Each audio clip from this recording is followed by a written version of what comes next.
Welcome to Series 1 of the Lost in Language podcast, hosted by me, Jessica Ball. This series aims to shine a light on communication approaches that can help improve how we communicate and relate to ourselves, each other, and the world around us. Each approach is helping us get to the meaning beyond the words. So instead of ignoring, dismissing, arguing, and cancelling each other, we can get curious, create empathy, and improve understanding, whilst also developing skills that can help us think together in creative and generative ways. In this episode, I talk to Payam Yuce Isik, an experienced deep democracy instructor and facilitator. Payam is an executive and team coach and a facilitator. Her work focuses on creating dialogue in the heat of conflict, facilitating change in the face of resistance, and supporting leaders to own their leadership through awareness. Deep democracy is a methodology that allows every voice to be heard and diverse views to be expressed. It works to create a space for minority and different views to be heard and acknowledges the wisdom in the no. It enables groups to surface what is not being said and generate insights that can lead to better decisions and outcomes. I hope you enjoy the episode. Thank you so much, Payam, for joining today for this Lost in Language episode on deep democracy. I'd like to invite a check-in. And I think we'll go with the how are you feeling, and if that feeling were a living or non-living entity, what would it be? And I'd like to invite you to start. Okay. So what would I be? Well, today I facilitated a part of a course in School of Systems Change, and we had Bill Sharp with us talking about futures, and the theme was patterning hope, and just before I came onto this, I also had a conversation. I just had a chat with a colleague, friend, somebody I worked with for quite a long time, but I haven't seen her for a long while. And there was a lot of hope in her voice, and she just changed her role, and there was a lot of energy and hope in our conversation. So that's what I'm holding, a bit of hope. And I was thinking about a sky. So the metaphor is just, that's what came to me. The sky with a bit of clouds passing, but I can see the blue, and it's kind of like a vast sky that I can actually see. So that's how I'm coming. Holding that with me. That's really beautiful. And I literally was also just reflecting on hope before Okay. we joined. So it must be something in the collective consciousness. But how am I feeling? I'm feeling a bit tired, but really excited, I think, to dive into this conversation with you. So I almost feel like a kind of ocean, something within the ocean that dives like a dolphin, maybe a bit playful. I think it kind of goes quite well with your vast sky, like the ocean and the sky. So I think, I'm feeling like a playful dolphin today. Ready to dive in to learn more about deep democracy with you. Great. Beautiful. Okay, so shall we begin? Yes, let's. Let's begin. It would be obviously the purpose of this is to really highlight these different methodologies and approaches that can really transform the way that we communicate, the way that we come together, the way that we think together, the way that we learn together, the way that we share together. Deep democracy obviously is a really powerful approach that sort of centers conflict, this sitting in the fire, which I really love. And it's something that perhaps some people might be afraid of, like stepping into this chaos and holding this tension and conflict and speaking from a place of emotions. It's not something that, particularly in Western culture, we're comfortable doing, but so important for moving through conflict to this other kind of potentiality and hope on the other side. So I would really love to know, like, how you found out about deep democracy. Like, where did it start for you? What drew you to it? And then after that, maybe we can go in a little bit to what you've noticed and observed and learned through your practice with it. But really, like, where did you start with deep democracy? Well, I mean, it's a good time to also remember Arnold Mindell, who's just passed away. So Yeah. really celebrating his life's work, because this is his work that lies the foundation of the work that I do. But I came across it not through Lewis Deep Democracy. I came across deep democracy in another course, which was which is called ORSC, and ORSC is organizational system relationship and systems coaching is another way to work with systems and in a coaching capacity. And I came across it years ago when I took up that course. The process hit me quite hard at that time. I'm Turkish, and at that time I was living in Turkey. Currently, I'm in London. But in my country, polarization was becoming more evident and more surfacing, and we can really feel the tension within the society at that time. This was early 2010s. And that's when I actually participated in it. It really hit me, and I had this feeling of this is something that I need to work around, and this is what we need in our society. That was just a felt sense that it was something that we really needed without really knowing what the methodology was. I just had participated in a process. So that was how I came across it. And then the very again, these things just happen, it was, I think, luck that Myrna Lewis, who is the founder of Lewis Deep Democracy methodology, she was coming to Turkey, and I heard this through friends of friends, and she was going to deliver a course. And when I heard deep democracy, I was like, oh, I want to be there. I want to learn more. So that's how I got to experience this methodology at that time, and it again really hit me quite hard, and I really felt it just kind of pulled me in. And at that time also, I remember quite vividly listening to Myrna, just sitting on a chair in this very small training space that we were at, and sharing her vision about this work, and about getting everybody to be able to work with their tensions, and allowing that capability, and that leaning into tensions, and that capacity to do so, and spreading that to everyone was of course, she said it quite differently possibly, but that's what that's what stayed with me. And I really was inspired by that as well. I really remember that. And so I kind of started investing in learning more about this methodology. Yeah, so that's how I began. Yeah. A lot of coincidences, a lot of luck, a lot of things coming together, but kind of like, things open up when that's how I feel, and things opened up for me to really go take this journey to learn more about this work. And I think it's really interesting to kind of think about being in this very polarized society, because we are, even in in the UK now, like sort of some years later, we're finding ourselves in this very polarized society. But what I really love about Arnold Mendel's work, when he talks about the privilege of being calm and like composed when you're communicating, and not communicating from a place of like anger or rage. And I think what's interesting is, even in this very polarized society that we find ourselves in, it's still possible for some of us to like navigate around that conflict, and trying to stay in that really calm place, because that's how we're sort of taught to be with our emotions. Like, don't show your emotions, don't get angry. And so we're not able to step into like those more difficult feelings, those more challenging feelings, because even though we so need it, it's just not the way that we've been brought up in our culture.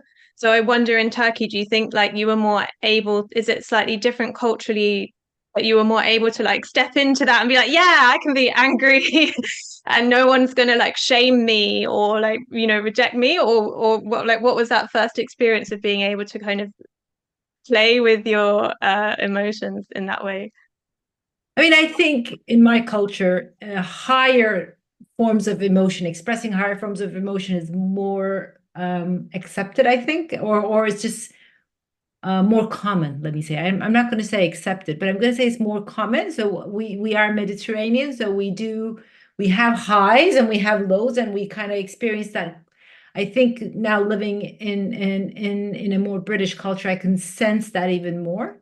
You can usually, I can always see, Turkish, Italian, we're louder, we're higher, those emotions are higher. So it is more common. So I mean, you can easily see people getting onto each other on the streets or other places in Turkey quite easily. But of course, in some places or certain people, but there's certain cultural norms. You don't do certain things if you are a certain gender as much, or you don't, or to, you have to respect certain groups, or, there's all of that as well. So I don't think it was basically how it enabled me to show emotions. And yes, you're absolutely right. It does give you this methodology gives you permission to be with whatever is, it could be sadness, it could be anger, it could be frustration, and it allows that to be expressed because it is there. And when it's there, rather than ignoring it, bringing it out and expressing it always helps, because it's part of what is and what is in the system, and ignoring it doesn't really help. So it does allow that. But for me, I think what struck me was not how it allowed us to express only emotions, but it allowed us to express anything. For a culture, it may be emotions. For a culture, it won't be, you don't say that, or you don't do this. There's a lot of things that we learn not to say or do, and certain parts of the society are even more suppressed Yeah. than others, right? Yeah. And I think that's really hit me, to be able to hear different views. I think that's what really intrigued me, because there's so much to learn, and to hear all those different voices, which I never imagined exist, because I only know what I know, right? Yeah. But everybody experiences or thinks or views things differently. It feels different emotions, has different experiences in life, and being able to get exposure to all of that was so enriching. That really hit me. Yeah, and I think kind of thinking about this mainstream culture that Arnold like talks about, that it's so pervasive and that we're all kind of impacted by it. And so when even if we conform to it, we're still being impacted by it and repressed. And but if we don't conform to it, then it's even more challenging, and that we feel this kind of perhaps sense of being an outsider, and then our views are not welcome.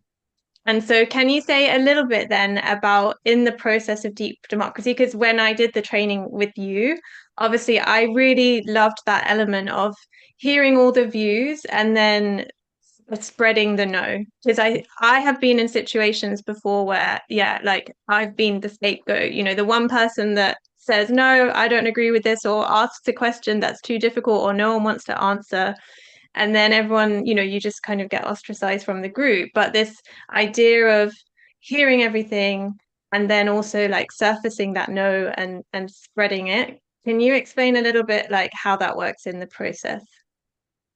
Sure. Yeah. So this methodology of linguistic democracy, it enables every voice to be heard, right? And anything and that's what we seek to do when we hold a space for people to talk and have a dialogue. We want to hear everything. And as you said, the mainstream voices, the things that are easier to express and to be heard, are expressed initially, and they come out quite easily, and we're accustomed to hearing those. And in many spaces, we hear those, and there's not much space for others to come in, either because those people or those voices hold themselves back because they've learned to do so for different reasons. It's risky to say it, it's risky to bring your voice in. You've never been asked, or you don't even know. Sometimes you hold that view because you suppress it for yourself for many reasons. I'm not going to go into all of that, but what we try to do is, we know there's more than what we initially hear, more than the mainstream view. So the idea is to seek to hear that view, So not to accept that whatever is just said initially is all there is. So there must be differences. We're all Yeah. different.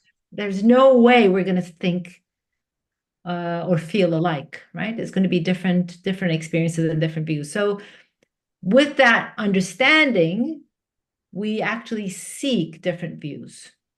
And so the way that within the Lewis deep democracy methodology, we say we seek to hear the no, and we try to make it safe enough in different ways so that those views can be expressed. So we call those minority views, different views, we call them the no. The no meaning they're different, they're different than the mainstream. Mm.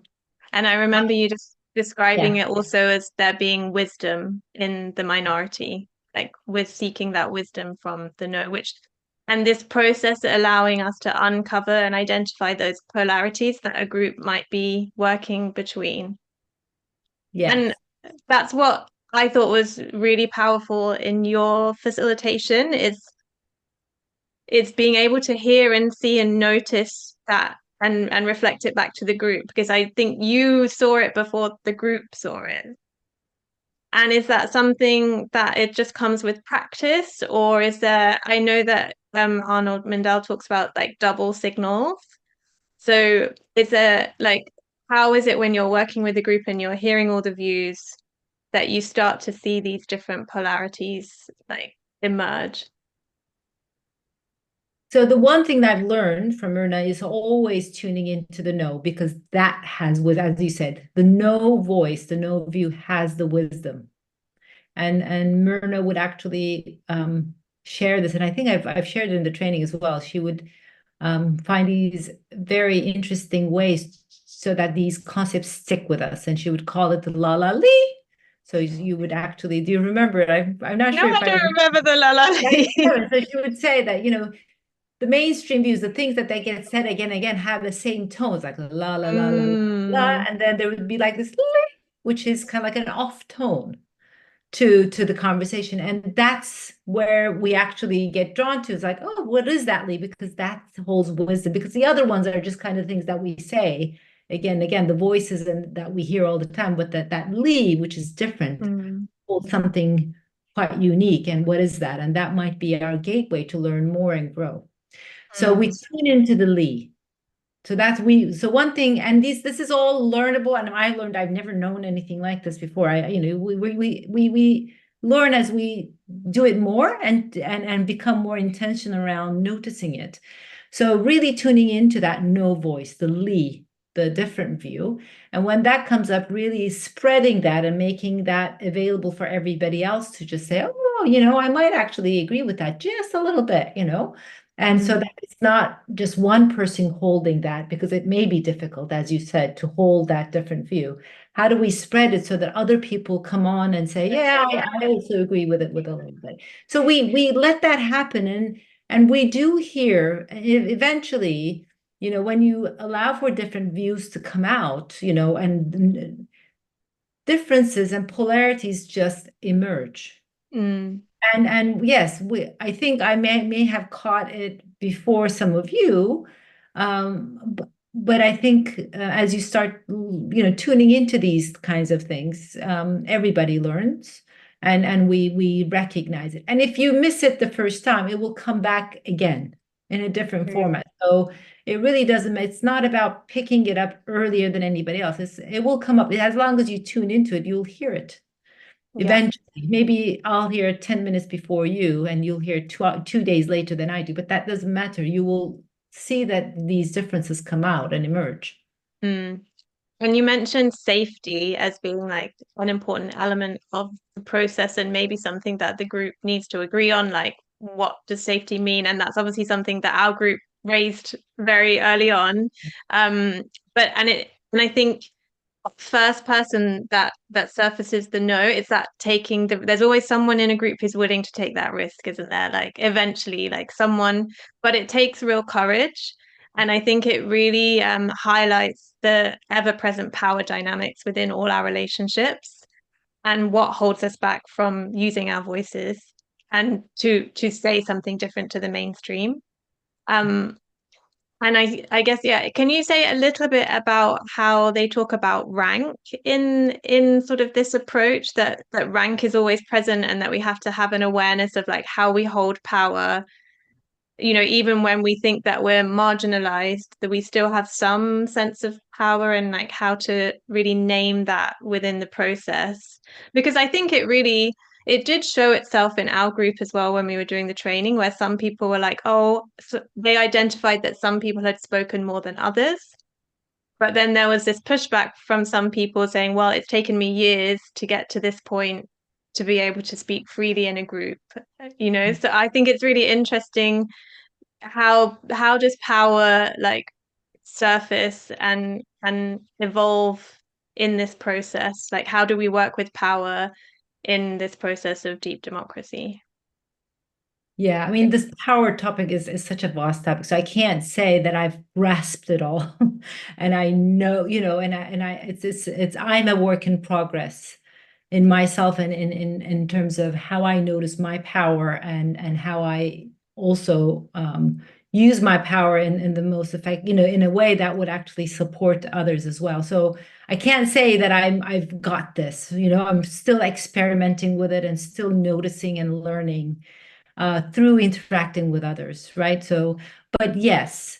So the way that, in this work, we call, Arnold Mindell calls it rank and privilege, and it comes in very different shapes and forms, and we all hold power in different ways, and it may be, it could be both, power that we hold because we come from a certain background, economical background, certain educational background, or with who we are, our gender, our race, and all of that all actually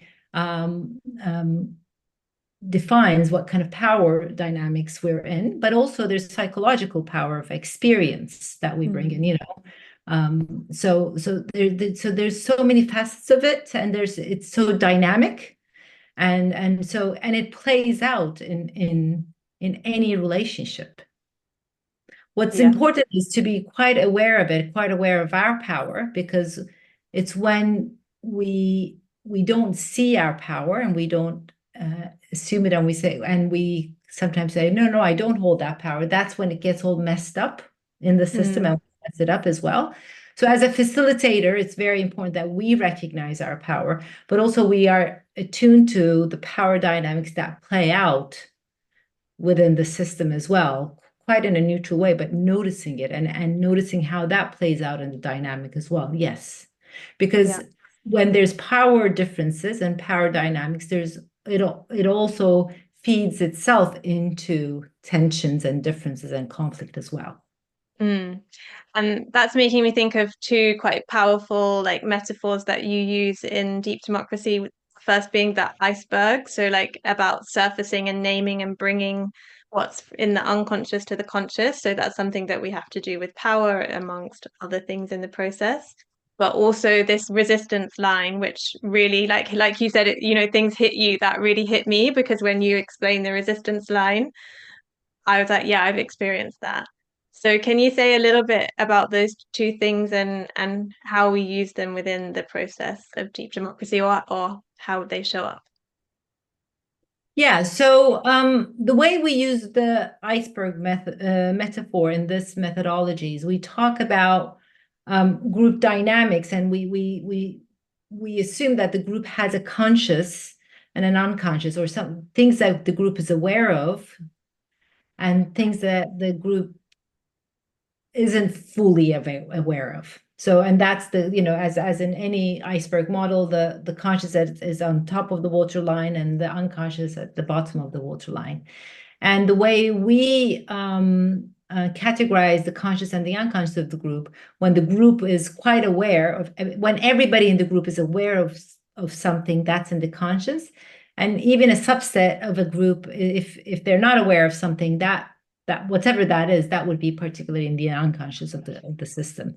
And the unconscious builds through different ways, things that don't get said in a group due to different reasons, stay in the unconscious.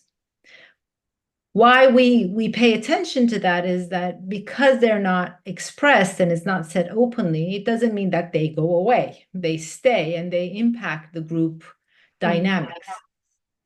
And but it's very subtle, it plays in different ways. And so in deep democracy, what we try to do is we try to surface as much as possible to the conscious of the system, so that when it's in the conscious, then the group can work with that. That's wisdom, and they can work with it. They can make better decisions with it. They can acknowledge what's going on as well. So that's the idea. Whatever we do, we try to lower the waterline and surface as much of the views of the wisdom as possible, so that there's so that the group can actually use that wisdom. But the second thing is, if we don't surface those views, they don't go away, but they turn into resistance behavior. So staying in the unconscious, not being expressed, turns them into what we call resistance behavior. They actually, like I said, impact the group process in a way that makes it inefficient and ineffective. Things like, we talk about certain behavior that might signal to us that there is things that have been unsaid, and they are resistance behavior. So things like people make excuses, when a decision is made and people don't actually abide by the decision, and they make excuses of not doing it. Or people actually go slow on the process, or there's communication breakdowns, and all of those things, or it could go all the way to strikes and war, but all of these things actually behaviors indicate to us that there's something underneath the waterline that is not being said, but it's actually playing out as it's, the way of saying it's sabotage behavior that is playing out. So the idea is, once you notice that that is happening, how can you allow it to be surfaced? And that's when we use some of the tools to enable them to be expressed. Yeah. And I mean, even the gossip and the kind of sarcasm and things like that really stuck out to me, because I went into an organization where there was so much gossip. Yeah. And for me, it's sometimes you want to engage in it, it can be a bit of fun, but actually when it's that prevalent, you're like, okay, something's going on here. And then as you go deeper in, and then you find yourself becoming part of that resistance line, and the other behaviors emerge, and the communication breakdowns and the slowness, and it felt very kind of lived experience for me to I see think it. they exist in every relationship. So I sometimes, when I teach it, people are like shocked, and then I say it's normal, right? In every relationship, there is a bit of that, because there is a bit of risk in every relationship, unless when we say, you're just in a romantic relationship for the first month, when you can say everything and everything is okay. But even in a very well established good relationship, sometimes you learn not to say something, right? Yeah. Because it may trigger certain behaviors. He's like, oh, I won't go there, right? You just hold it back. So and I may not. So in a relationship with you, although we might have a very good relationship, maybe I learn not to say something because it's risky in our relationship. I don't want to rock the boat, so I keep it to myself. But if that's something important, then if I might go and say it to another friend. So that's gossip, and the gossip word has, it has a negative connotation, but it's actually not saying it to the person that I should be talking to, which is you. And I just kind of say, you know what, we just had this podcast with Jessica, but it really didn't go that well. Okay, so I wouldn't want to say it to you, but I might say it to somebody else. So when I say gossip, I'm talking about those kinds of things. Whereas if I can come and say it to you, maybe we can use that information for your next podcast, right? So it's wisdom, right? So I always normalize these resistance behavior as if they exist in many relationships. It's about catching them and noticing them early on, so that they don't become. So gossip and sarcasm are quite light ways of resistance, but when you leave things to be unsaid and not heard for a long time, then, just holding back and not being heard and not being considered for my views for a long time, then it becomes, it becomes more than a gossip. I may actually stop talking to you. I may actually, disrupt the podcast. You're trying to do something good, and I might do something that's not going to serve you, right? I say, oh, I'll be there for your podcast, but I come in late. I use, what I'm saying. So I actually resist in ways that are more disruptive to your process than just the gossip. If the things get unheard for a long time, and that's what we're trying to prevent, right? That's only possible if you and I can actually find a safe ground to talk about these things, right? And I can feel safe enough to say it, and you can feel safe enough to listen and say back what you think as well, right? Yeah, absolutely. And I think that requires a lot of inner work. And as the facilitator, we do that inner work so that we can, stay grounded and stay aware of ourselves and create safety for others. But I think, even though deep democracy is sort of presented as a group process, it's so valuable for interpersonal relationships because it's so true. We notice that behavior all the time in like our friends, our loved ones, our families, our colleagues. And yeah, it's true. Like sometimes if, your partner might be annoying you, you go and tell your friend, oh, they did this. But actually, it's over time, you have to be able to have that conversation with them to kind of clear the air and surface, from, under that iceberg. So it's really like vital life skills, I think. But being able to tune into other people to know that there's something not being said like that, it's such a gift when you have those people in your life that they know what's going on with you. There's something going on you're not saying, and they give you the space to say it, and they make you feel safe to say it. Like you can say things without fear of rejection or judgment, and without fear of what their reaction will be, which is, imagine a world where we had people that could communicate with each other like that and slow down and tune in and have that awareness. And I guess that's something that's another really important part of the process, isn't it? This kind of awareness of what's happening in ourselves and what's happening in the group during that process. Yes. And I want to say something about the tools of deep democracy. Hopefully, not everybody does the deep personal work, but I think I think the tools of deep democracy enables us to have those conversations, even if we haven't done the personal work, to, a certain extent. So, but yes, people need to be willing to step into it because having used these tools in my personal life, with colleagues and in the house with my husband, although I know that I'll come out learning and growing the relationship, growing myself, learning for myself as well. It's always not easy to start that conversation. It takes a lot of energy and just kind of saying, okay, I'm doing this because I know I'm going to come out of the other end learning and growing. And I've done this quite a lot, and I know that that's what it's going to lead to. But for many who haven't experienced it, it's hard to just say, trust this, come along. It's going to be good. I'm not saying it's going to be easy, but we're going to come out feeling stronger in our relationship and feeling stronger within ourselves because we will learn. So, but it takes energy and it takes effort. So I also recognize it within myself. But the tools of deep democracy actually are built, and that's what I love about what Myrna's work, which has actually taken Arnold Mindell's work, but she's actually made it alongside her late husband, is that they made these practical tools that we can actually use it among ourselves. We don't need a facilitator. We can actually make this happen ourselves. Yeah. So that's what's so, I think, for me, inspiring about this work.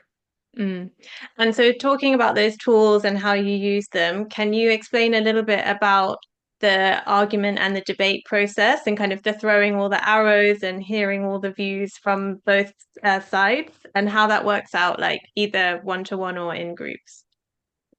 Yeah, I mean, I'll use our process because it's very real here. So if you and I had a different view on something, and in this relationship, you and I can use a debate. So I'll talk about the debate initially, and it's the same process actually, about, how do we, so we have different views. How do we work with those different views? So the first thing I want to say, when there are different views, in whether they are just different views or they're also charged emotionally, which may come, be experienced as tension and conflict. The perspective in Louis Deep Democracy is that, oh, there is a difference, there is tension. Good. This is an opportunity to learn. Okay, so just coming to it from that perspective, first of all, because the way that we experience it in our body isn't good. But just knowing, what I'm saying, so experientially, it's like, oh my God, I'm feeling this tension between me and Jessica, right? That's how, and I'm just, maybe my stomach is crunching or however I'm feeling it. But actually coming from a place of, okay, here's an opportunity for me and Jessica to learn and to grow our relationship or grow ourselves. So how do we, knowing that, then I can come in and say, I know I'm not feeling well, but I'm going to do this. So coming into that, so if we said, like, after we've done this podcast, that podcast was good, no, the podcast wasn't really good, we could have done better, right? So if there's these two views between us, we can actually have a debate around, yes, the podcast was good, no, it wasn't so good.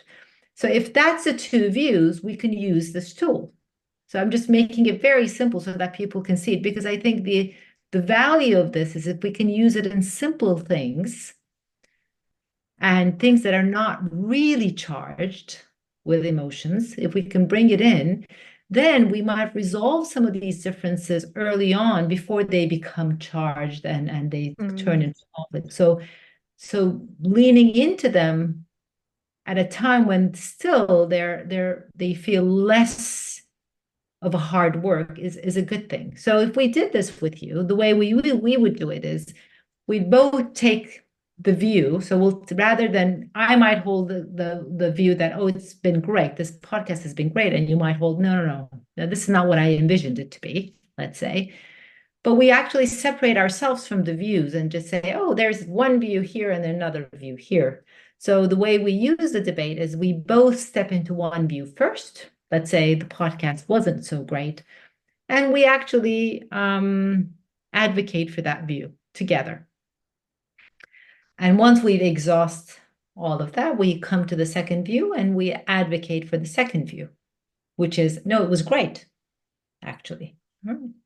So we advocate for both views. The thing about this debate is that I think, which is different than other times we use this kind of methodologies, that we don't play tennis. We don't go back and forth. We stay in one view first, exhaust all our thinking in that and supporting that view, and then we move to the other. I think that's one critical bit. Yeah. And it's funny because I was doing a dialogue last month, and I used a listening in pairs exercise. And one of the participants, he actually wasn't able to stay for the dialogue. So I asked him after we'd done the framing exercises, okay, well, you can check out before you leave, like what did you, what insight did you want to share? And because the listening exercise is for 5 minutes, uninterrupted, he said, well, what I noticed is after 2 minutes, you exhaust everything that you've already said, and then you have to come up with something new. And I think that's the really interesting thing when we stand from one side and we're really given that opportunity to just voice and explore and inquire. Then we also start to uncover the things, like you said, that aren't mainstream, that aren't always said, something different. And that's what, yeah, I really love about the process of, yeah, you're not speaking from me against you. We're advocating for these just two different perspectives, and we're just making those statements like, yeah, this is why it wasn't good, or this is why it was good, and then exhausting them. And I think that's the thing, is like being able to be long enough in a process to really get to something that we haven't said before, or we haven't realized before, or touched before, and then noticing, well, how do I think about it now that I've said this thing that I've never said before?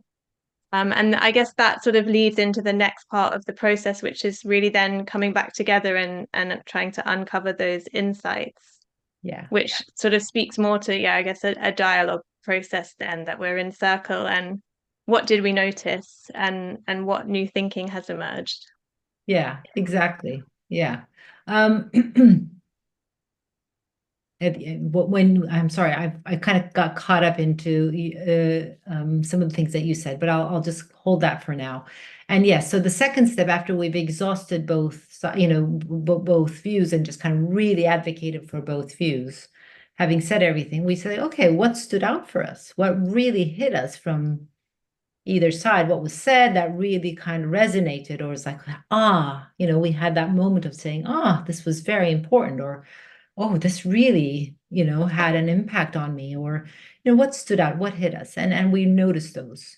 And those are the things that are usually new to us, things that we hadn't really seen in that light, or maybe we'd seen it, but we remembered as well as important, and it wasn't um, as in the surface as we thought they were. So we recognize those, and those are the insights that we work on. They actually are I call them the gem. So we go through the other process, the step one of advocating for both views to come to that gem. That's the gold and those insights. And when we notice those, we can then use those insights that we actually recognize between you and I. So whatever we said from both sides, this was a good podcast, this wasn't a good podcast, something stand out for you and me. And once we notice those, we can then say, oh, noticing these insights, how do we want to be together, or how do we want to do our next podcast, right? That we can make a decision on how to be and how to use these spaces again differently, or another way as well. Yeah, so that's the learning. I wrote down the world work paradigm on my notes of kind of learning, open heart, self-knowledge, the unknown, and chaos. And I think that kind of process highlights how we work with all those things. Yeah, so that's really great. And I guess the difference, because obviously as a dialogue practitioner, when I did the training, I was, curiously noticing the similarities and overlaps and the differences. And I suppose with deep democracy, one, I think it puts conflict more in the center. Like, as we say the same thing about conflict in a dialogue, that it's an opportunity for learning and growth. Okay. But I don't think we're as and we welcome all those feelings. I think deep democracy gives way more permission, I think, to really be with the more challenging feelings. Okay. Probably with more like safety. Um, they do arise in dialogue, but I think it has less sort of structure of how people can like work with them. And the other thing is that in dialogue, obviously, we say that we're not there to make any decision or to reach any agreement. It's not necessary that we have the same point of view. But I suppose deep democracy is an opportunity more when people are looking to make decisions or looking to create consensus. So can you just talk a little bit about the points in the process that support people in making decisions or reaching consensus? Yeah, we wouldn't call it consensus. So that's one thing I want to say. We definitely making decisions together in a participative way, but not consensus. Definitely, we don't. I don't think we don't use that word or that process. But yes, so but I do agree with the value of hearing each other. So I think that's what you're saying in the dialogue as well. I think the first part, it just allows us to hear each other fully and enabling that to happen. And as you said, if some of the things that are said are difficult, that's okay as well. So I think there's no sugarcoating in deep democracy in any way. So I think that might be different, that, people can say things that are difficult in a manner, and that's okay. So, we do, if there is an emotionality in the topic, we do set safety rules before going in. So I think you brought that up earlier in the group that you were in. That was a main need to create safety, and it's a tricky topic, this safety. I mean, I have various views on it, which are conflicting as well. The way that I say it is we want to make it as safe as possible to have that conversation. I don't think we're creating at all the safe space. That's not, I think, the intention, but safe enough to have this conversation, to have this dialogue. And within that feeling, and that experience, people can say difficult things, and it's okay. And as a facilitator, we hold that as somebody can say something quite difficult, and we hold that view as something that's positive as well. So we don't put any judgment or any expectation on that we should all be nice to each other, or we should say everything in a nice way. I think that might be different in deep democracy. So we don't have to say things in a particular way. That makes sense. Yeah, I think it definitely makes sense, because what struck me in reading, Arnold Mundell's book is this kind of sometimes we might impose our cultural way of doing things. So it's kind of a Eurocentric Western way where we're more calm and, less emotional. That when you're working with people from other cultures and their communication style is very different, then I think it really provides that space to make room for everyone's communication style, and not to be like, no, you can't express yourself in that way. And thinking about a dialogue that I did recently, I felt that because we had more of a diverse group, there was a bit of tension around, oh, I have to be this way, because we try to be very respectful and open and non-judgmental in a dialogue. We're holding, I think we're holding a slightly different space. There are so many overlaps, but it's a slightly different space. And now it's making me reflect on, well, actually, is that imposing too much of a certain way of being in communication and relationship with each other? And is there more freedom in the deep democracy to really show up like however you are used to communicating? But I think, like, again, this is one I of the don't know. polarities, and Yeah. this is the tension that I'm going to definitely do some more thinking around. But yeah, what I love about both processes is the holding of this tension between polarities and allowing that to surface and emerge and work with it and dance with it. And I think that's why these types of communication approaches are so needed, because people have become so rigid and so fixed in their identities and their opinions and their worldviews, that we're losing this richness and we're losing this potential by not seeing that actually everything is dynamic and everything is flowing and everything is a dance between all these different points. There is no good, bad, right, wrong. Like, it's all sort of, a dance in between. I think that they're so needed. And so, just looking at the time, um, it would be really great to hear if there are like one or two examples of like specific groups of people that you've worked with, and what what potential it's uncovered for them, or like what change it's allowed them to achieve together, and like Okay. what you've I think noticed I in haven't the answered one question though. I'm just going to come back to that yeah about decision making, because I kind of slid into something different because it was interesting to me, and I haven't answered that question. Should I yeah answer that and then come back to some examples? Is that what would you want me to do? yeah I think while it's fresh in your mind. Okay, just to say, so if we talked about the debate that you and I would do, this was a good podcast, no, this wasn't a good podcast, and we came out with insights, then we would actually start making decisions, looking at those insights. Let's say we had two insights, and then we would make a decision looking at those insights. How do we want to, carry this going forward, do this going forward? We'd make decisions. And the way that we make decisions is somebody makes a proposal based on the insights, and then we vote. And what happens is we look for majority in the vote. We vote with a hand. We want to see where people stand, and then we see the majority. If there is a majority, that's where the weight is, and we acknowledge that. But what we do is we also go to the minority and ask what they need to come along, rather than just saying, "Oh, we have a majority, then that's the way we go." What we do is we want to incorporate the minority wisdom to the decision, so that the decision is enhanced in a way, not changed, but enhanced, make it better, So we would ask the minority, well, it looks like this is where we're going, but what we would want you to come along. What would you need to come along? And see what they would need to come along and add that to the decision. So I'm just saying it very briefly. So it's not consensus at all. It's actually recognizing the majority, but also recognizing the wisdom the minority holds, which we say as the wisdom is because they see things differently than the majority. The majority is blind to the way that they see it, and there's wisdom there. So how can we extract that wisdom and add it to our decision so that we make a better decision? That's what we try to do. I'm not going to go into the very technicalities of it, but that's the idea of how we make decisions rather than consensus. And when you first do it, people are quite puzzled because people are usually accustomed to when there's a majority, like, okay, that's the decision. And then we just kind of say, no, no, no, no, hold on. Let's go to the minority and say, what do they need to come along? It's quite, when people get used to it, they love it.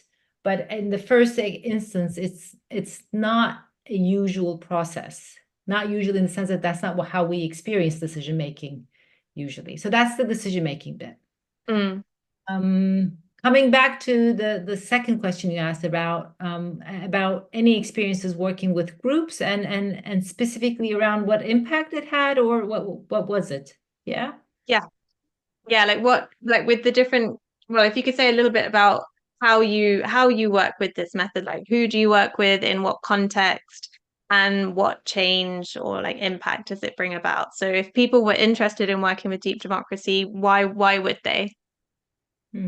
So I mean, first of all, it doesn't have to be a conflict tool. I mean, people use the methodology like you have, I mean, just to allow for people to have a dialogue in a way that's held and people can say what they want and things actually get surfaced and said.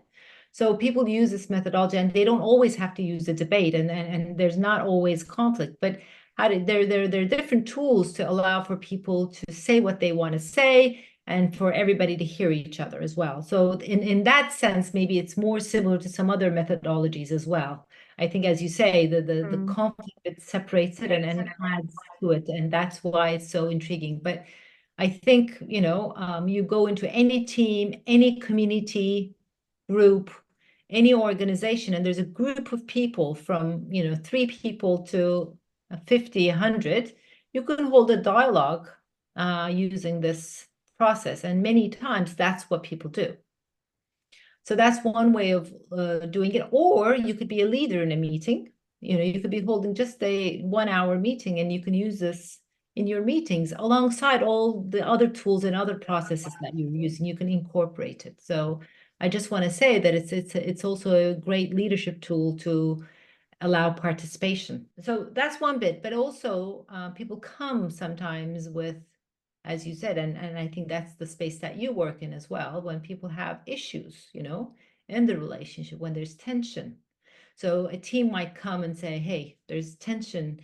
Actually, there's a subgroup in the team that is conflict, having a conflict, but the whole team is impacted. And how do we work with that? Or it could be 2 people. Sometimes partners come, partners in business, and they come to a place where they disagree on things, and we work with that as well. The important thing is people to bring these tools in when people really want to continue to stay in relationship. Yeah, that's the important. As long as people want to stay in relationship. Yeah. And they may end up at the end of the process that they want to separate. That's another thing. But as they're coming into this, they want to hear each other out, listen to each other, and they want to actually make this work. That's what we need. But so we work with tension at different levels of relationships. It could be 2 people. It could be a group of people or large groups of people. I also use the tools in my one-to-one coaching as well, because we have voices within us. Right? So Yeah. we have, I might actually do the same process that I did with you by myself. Oh, I'm never going to, I don't like podcasts. I don't want to go on to podcasts anymore. No, I really enjoyed it. I want to do this more and I want to be on more podcasts. And those are 2 voices within me. And I can actually use the same tools for the voices within me. And one might be more loud than the other. So actually explore them. So it's some of these tools I also bring into my one-to-one as well, coaching as well. And are you able to distill like the difference it's made to your life and your relationships by having these tools?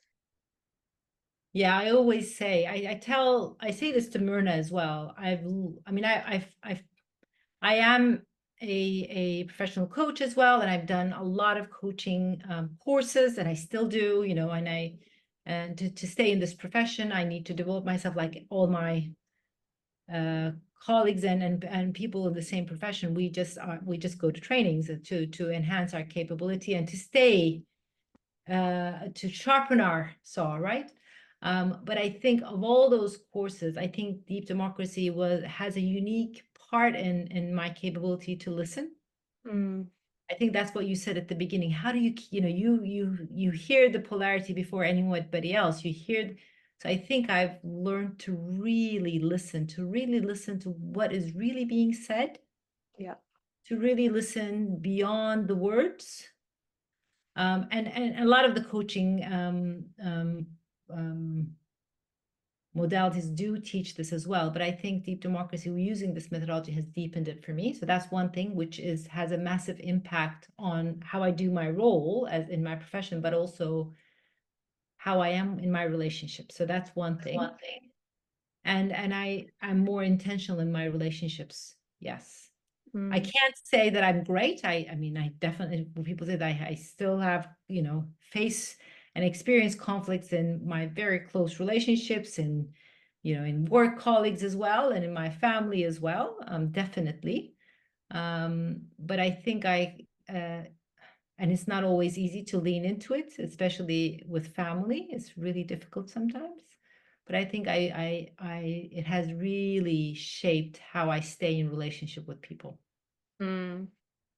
Yeah, and I feel like to reframe conflict as healthy, and because if we know that this power dynamic is always present, this rank is always present, these roles are always present, there's so much under the surface, and we react to it and respond to it in different ways and in different contexts, then it's natural, I think, that conflict will arise because that is difference. And the friction of difference is where we get innovation and creativity. Like, it's just for me, like, really a reframing of things that we've previously perceived as negative.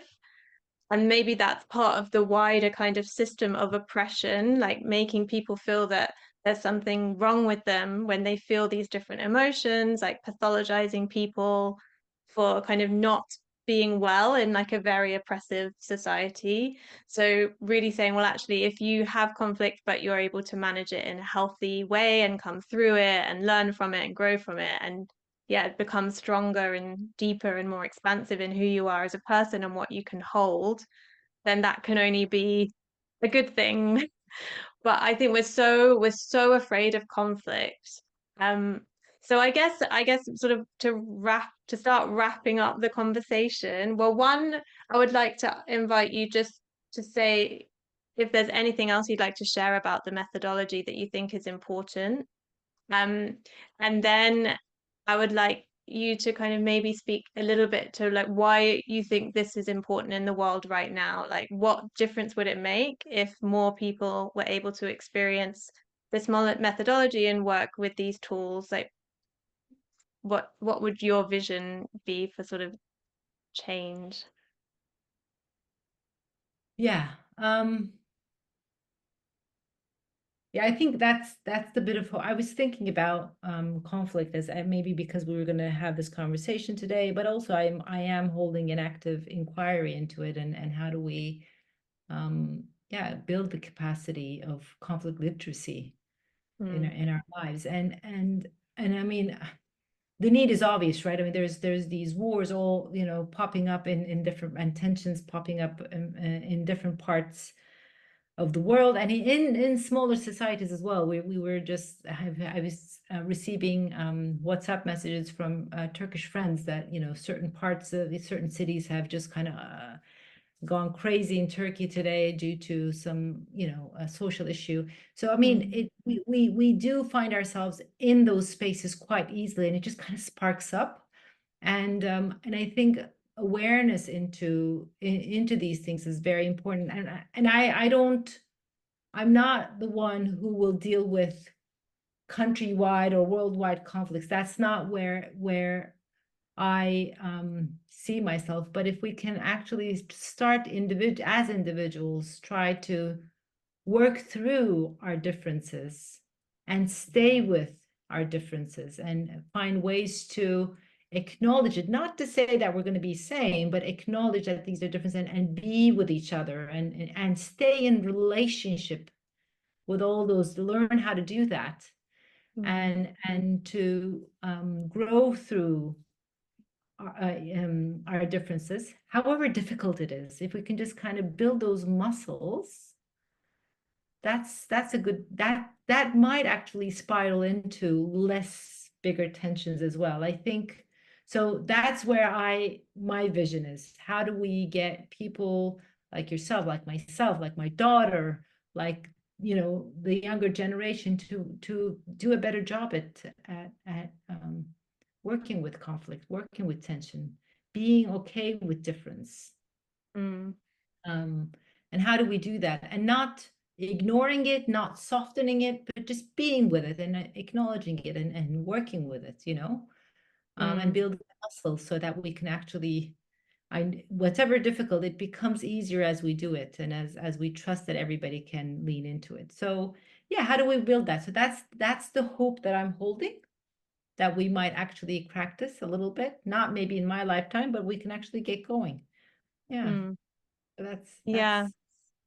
And I think it's interesting to see young people today that they are talking about difference, and they're, the marginalized voices are coming to the center. But I think when you read a bit more into like Arnold Mindell's work and thinking about looking at power dynamics and things like pedagogy of the oppressed, the danger is that the oppressed become the oppressor, and then we just replicate these systems and structures of power. So I think really this, for me, the importance is really being able to hold those polarities and tensions and stay with them, and that's inclusive of everyone. So not to then just turn around and marginalize those people that you feel you have been abused or oppressed by, but being able to hear all the views, like that still say remains central. And I think very often what we see is, well, I hold the power now, and I am no longer going to hear your view, and I'm not going to see any wisdom in your view, and then just marginalizing someone else. So that's the thing that I think is really important about this methodology, is maintaining that we have to be conscious and aware of how these roles play out, how power plays out, and how important it is to hear all those views, and stay within that like polarity, that tension, that dance. Yeah. That's a good vision to hold. It's not easy, but why not? Right? Yeah, it's definitely not easy. And we have cases where I have examples of being able to do that. I have cases where I wasn't able to do that. So there is capacity that we can build, and I believe in that. Yeah. Yeah.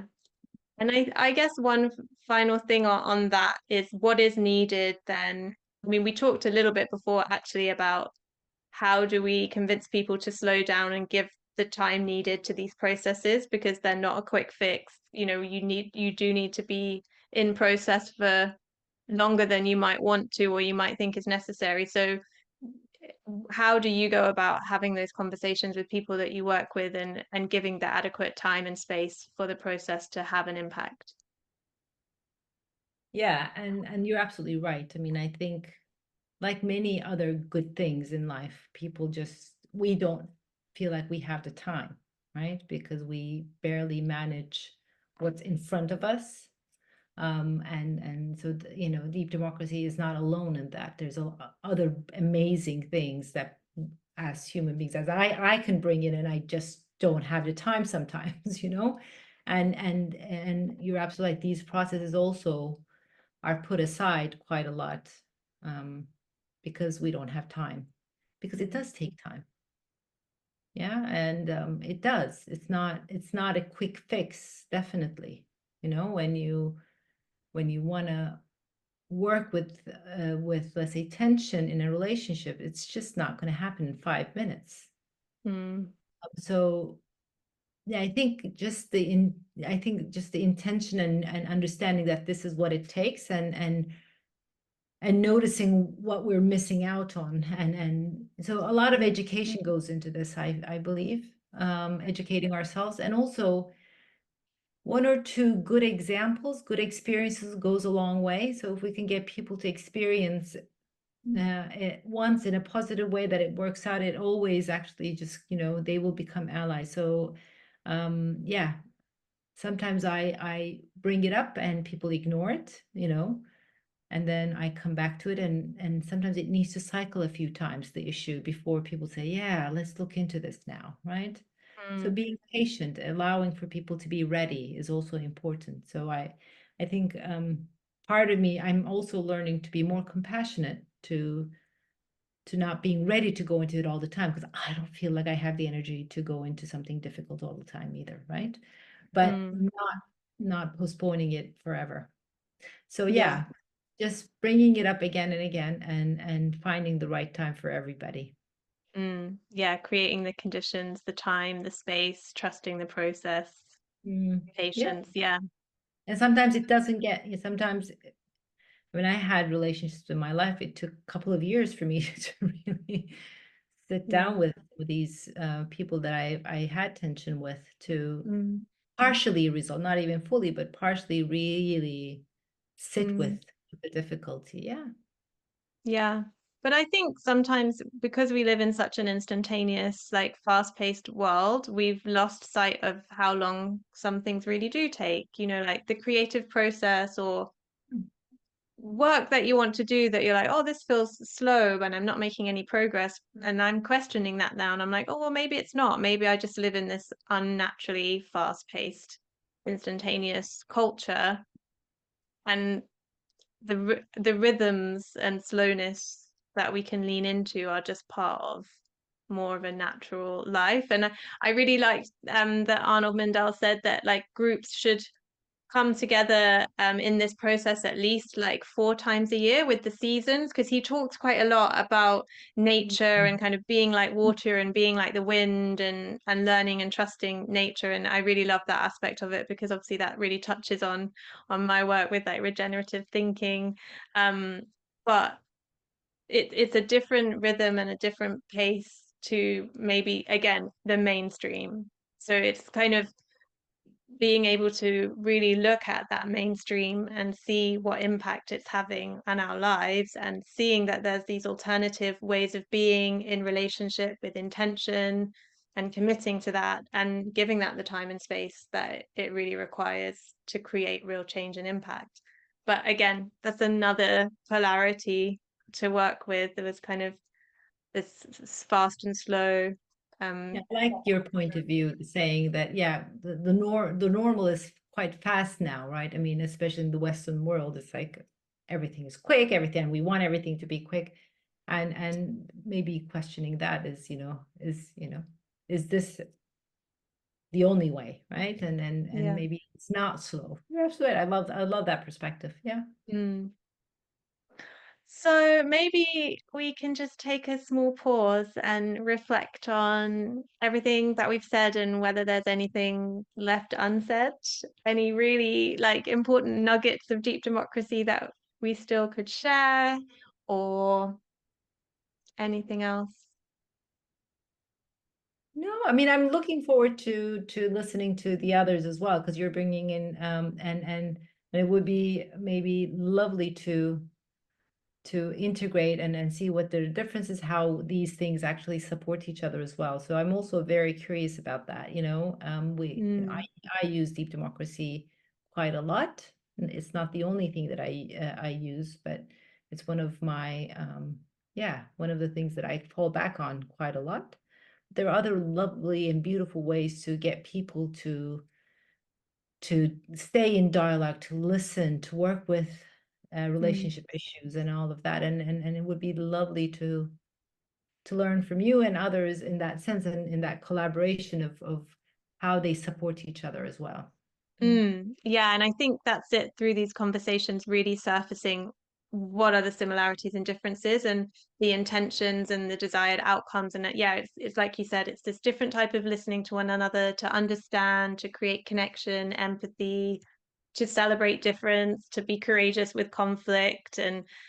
But there are, that I know there'll be other sort of more subtle or less subtle differences that can complement each other. And I think it's just to show that there isn't one size fits all like solution to anything. There's many different approaches and many different people. And it's like, we need everyone doing the thing that feels most authentic to them. And I, having seen you in this process, can really confidently say this is like your like authentic process. You hold that space like with so much grace and like strength. And the listening, the masterclass in listening, definitely with the check-ins. And so I think just what I hope is just more people know that there's other ways of communicating and relating that we have in the mainstream. Like there's ways that are more generative and more like that just come from a place of love, basically love and a desire to understand one another and a desire to work together in community. And just learning from these more kind of community orientated cultures, as Arnold Mindell says, and less about this like Western individualistic, I have to do everything myself. Like we're not going to be able to solve all these challenges and problems ourselves. We have to come together in community, and to do that we have to communicate and relate differently. And so this is just one many powerful methodologies. And it's been a real pleasure to talk to you about it, and thank you for sharing all Thank your you. Thank you wisdom for and inviting experience. me. Thank you for allowing me to share. I really appreciate it, Jessica. And I'll be listening into the next ones when they're out. You've been listening to the Lost in Language podcast. If you would like further information on the guests and topics explored in this series, please visit creatingmeaning.club. Thanks for listening with us in our search to get to the meaning beyond the words.